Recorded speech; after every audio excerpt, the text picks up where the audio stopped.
Hey guys, welcome to the long tutorial for the Ruza sewing pattern. This is a flat collar blouse. It's very beautiful and simple. It does help to have a little bit of sewing experience, general sewing skills.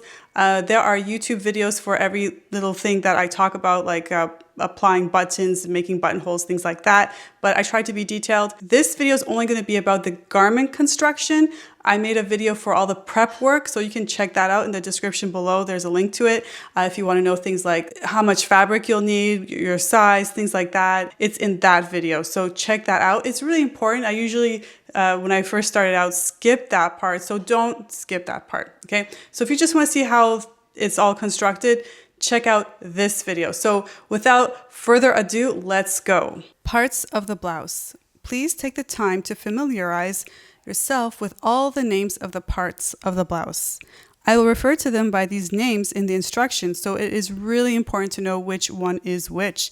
Parts like upper collar and under collar can be easily confused. Garment construction. Step 1. Darts. There are 8 darts in total. There are many ways you can mark your darts from a sewing pattern. I happen to actually print it with spoon flour, so I had to figure out how to get the markings on the back with pins and a fabric marker. They don't offer double-sided printing. I don't recommend anyone doing it this way unless they are really experienced in graphic design and sewing.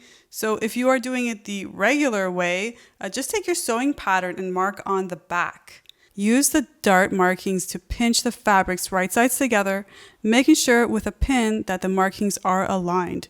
Pin in place.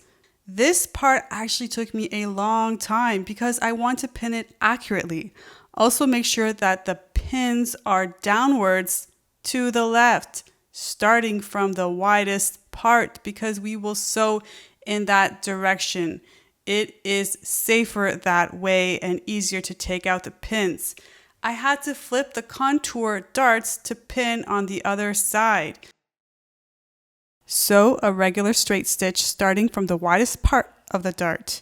Include back stitching. Please be very careful not to sew on the pins. Again, I will say this. Please be very careful not to sew on the pins. Think like 10 times before you lower your needle. This is what your front and back pieces should look like from the front. This is what it should look like from the back when you are finished. I just love how the darts make it nicely shaped and contoured. Step 2. Sew shoulder seams. Pin the shoulder seams with right sides together as shown. Sew using a 1/2 inch seam allowance. Step 3.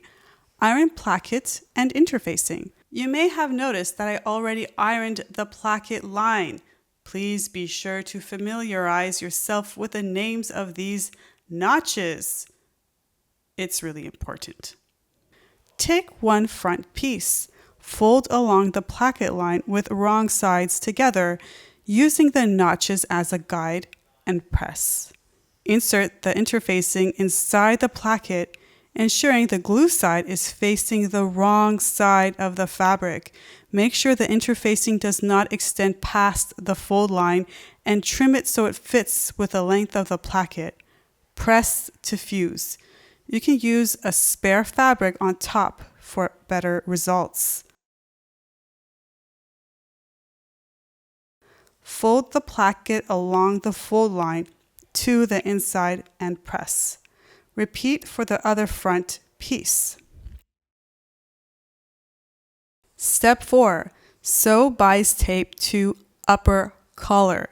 Pin the bias tape to the upper collar along the neckline edge with an open fold aligned to the neckline. Straight stitch with a 1/4 inch seam allowance. This is an extremely fussy part, so please take your time. Trim the ends, but not too close to the collar. Notice how I folded the bias tape upwards. This is a really important detail. Step 6. Sew under collar together. Sew the under collar pieces together along the straight edge using a 1/2 inch seam allowance. Then press the seam allowance open. Step 7.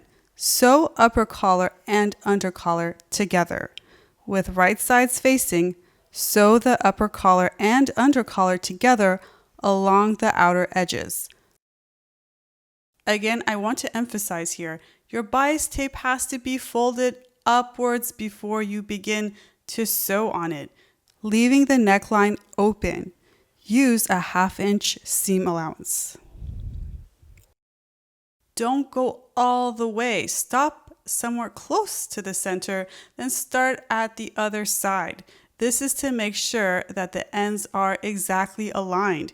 You can meet the stitch line in the center.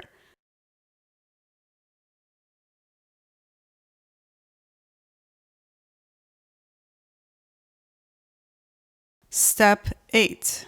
Trim, clip, iron, and top stitch collar. Trim and clip the seam allowance, then turn the collar right side out. Press so the under collar is not visible from the front. Top stitch around the outer edges, leaving the neckline open. Also leaving the bias tape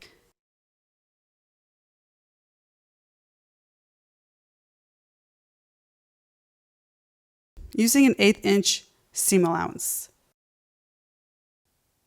You'll want to clip the new seam allowance too. Step 9. Assemble the collar. Place the under collar right sides together with a garment's neckline matching all notches, using the center front. Pin in place, working outward from the center front. Sew in place with a 1/4 inch seam allowance. Tips: sew the ends first, between the shoulder seams and the front edges, before stitching around the entire neckline to ensure the collar is perfectly aligned. You do not need to start sewing at the very beginning of the under collar. Begin 1/2 inch in for better control and accuracy, then backstitch.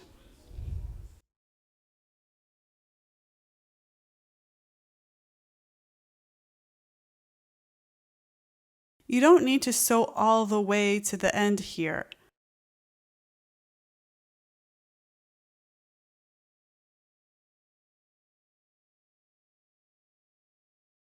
Step 10.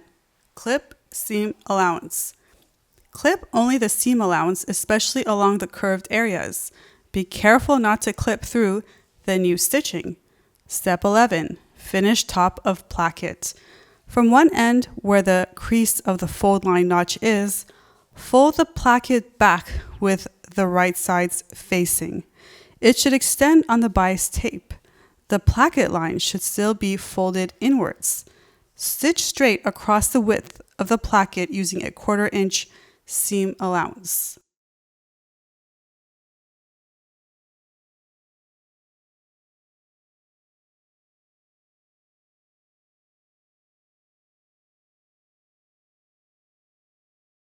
Look how nicely it looks when you put the placket inside out, but there is just one quick thing I need to do first.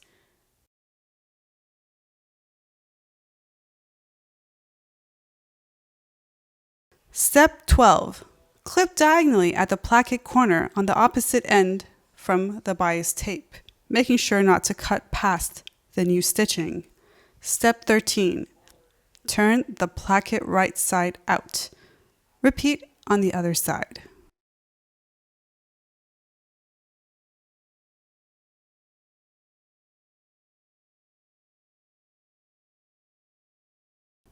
Step 14. Sew bias tape onto garment. This step is precise and can be challenging. Pin the bias tape to the garment, aligning the ditch between the bias tape and upper collar with a ditch at the back between the garment and undercollar. For accuracy, look underneath the bias tape and match the existing stitch line, ditch stitch as I call it. For extra precision, you can apply a small amount of fabric glue near the plackets to hold everything in place.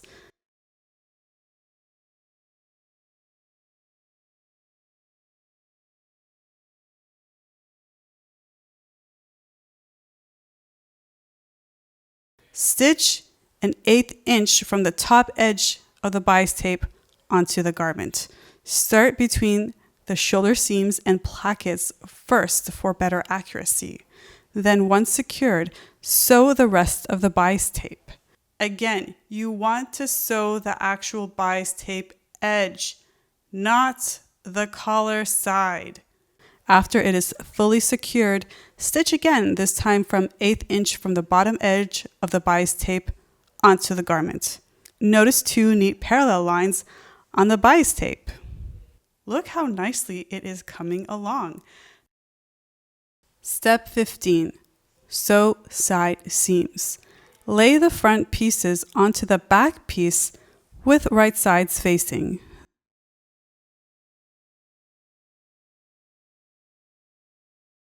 Sew the side seams, starting at the armholes and stitching down to the hem, using a 1/2 inch seam allowance.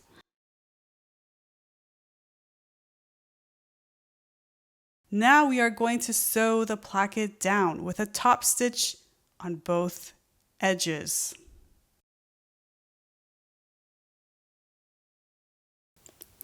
Pin in place first.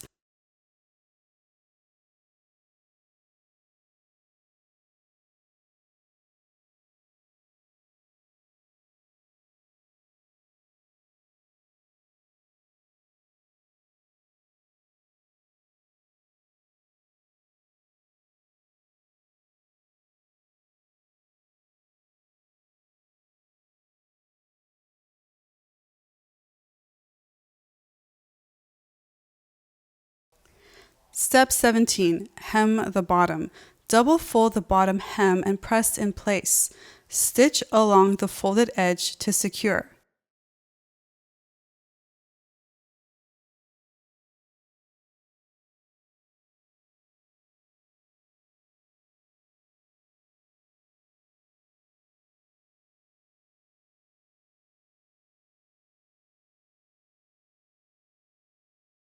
Step 18. Sew buttonholes.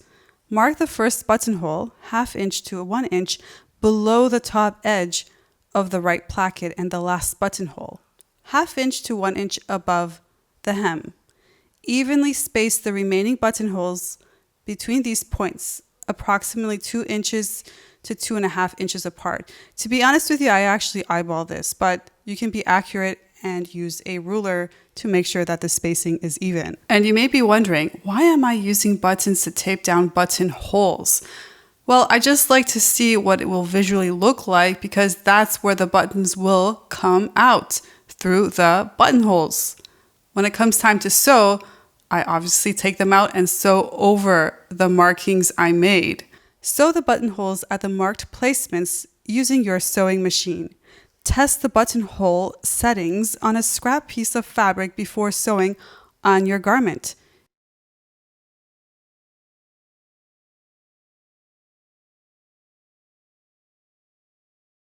Use seam ripper for holes.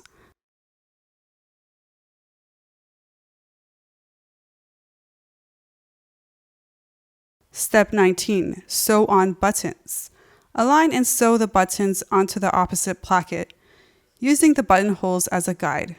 To mark placement, insert a pin through the center of each buttonhole and mark the corresponding point on the opposite placket with a fabric marker. You may use a small piece of tape to hold the button in place while sewing. There are plenty of videos about how to sew on buttons with a sewing machine, but the concept is you have to put your feed dogs down and do a zigzag stitch. Remove the tape once the button is secured. Here's the version with the sleeves. If you want, you can skip to the next section for the section about the sleeveless version. Step 20. Prepare the sleeve cap. Sew 2 rows of basting stitches along the sleeve cap. One at 1/8 inch and one at 1 inch from the raw edge, between the front and back notches. Do not backstitch. Of course, if you had your sewing machine in a button setting, change it back. Change your presser foot and raise the feed dogs.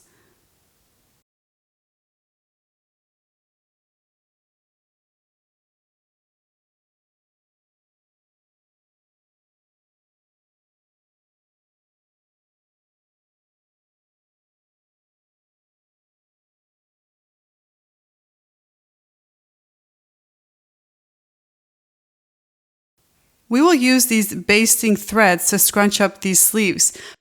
But first, let's sew the side seams. Step 21. Sew the underarm seam. Fold the sleeve in half, right sides facing.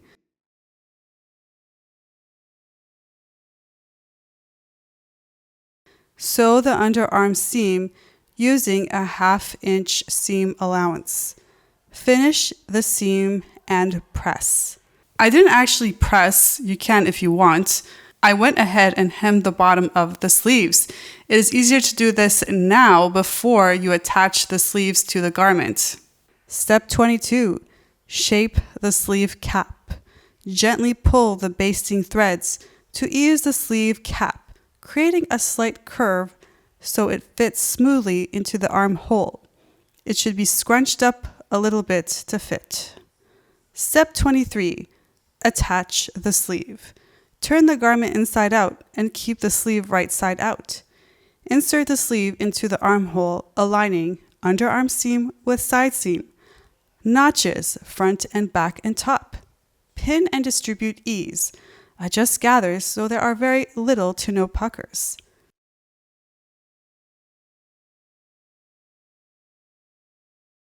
Step 24. Sew the sleeves. Stitch around the armhole using a 1/2 inch seam allowance. Start at the sleeve seam.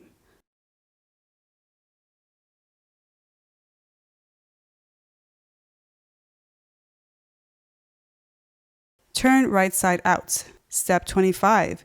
Remove basting stitches with seam ripper. Then you are done. Now for the sleeveless version. Step 20. Prepare bias tape. Use 2 single fold 1/2 inch bias tapes in a coordinating or contrasting color. Each bias tape should be at least 5 inches, 13 centimeters, longer than the armhole perimeter. Step 21. Attach the bias tape.